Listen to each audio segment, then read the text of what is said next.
1 paket vanilin, 1 tutam tuz,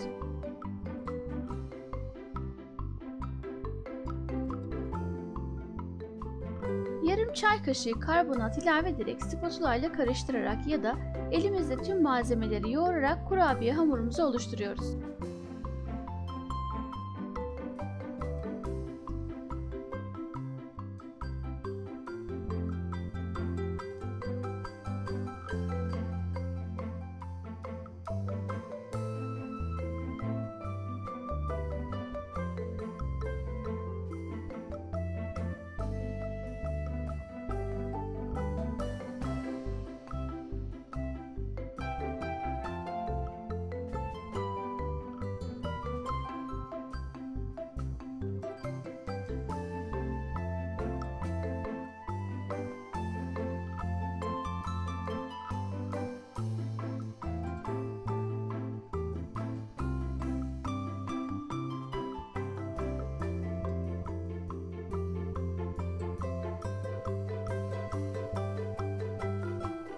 ...20 dakika buzdolabında dinlendirdikten sonra ceviz büyüklüğünde parçalar alarak yuvarlıyoruz.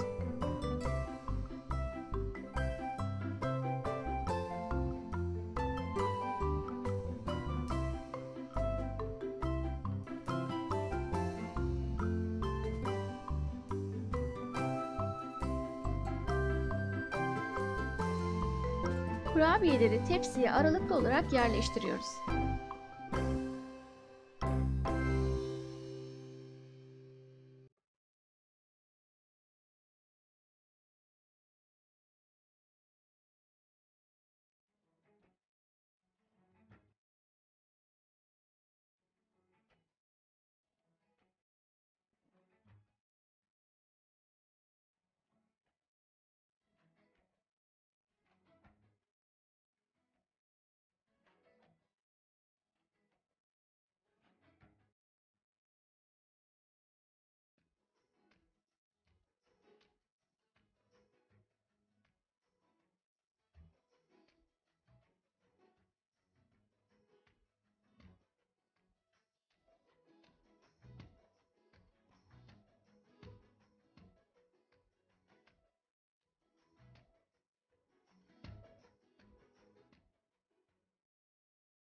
...175 derecede önceden ısıtılmış fırında alt üst ayarda kurabiyelerin etrafı hafif pembeleşinceye kadar pişiriyoruz.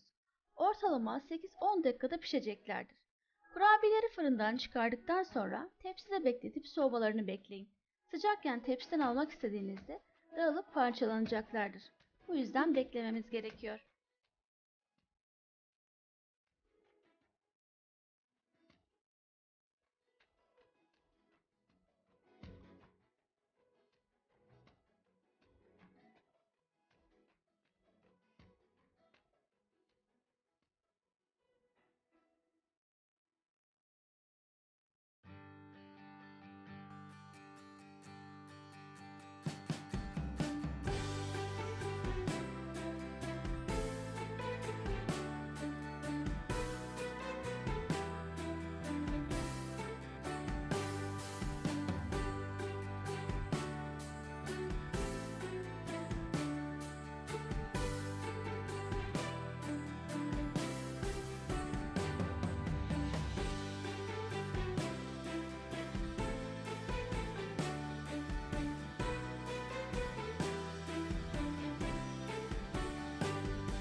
Dışı çıtır, içi yumuşacık olan yulaflı kurabiyelerimiz enfes olmuş.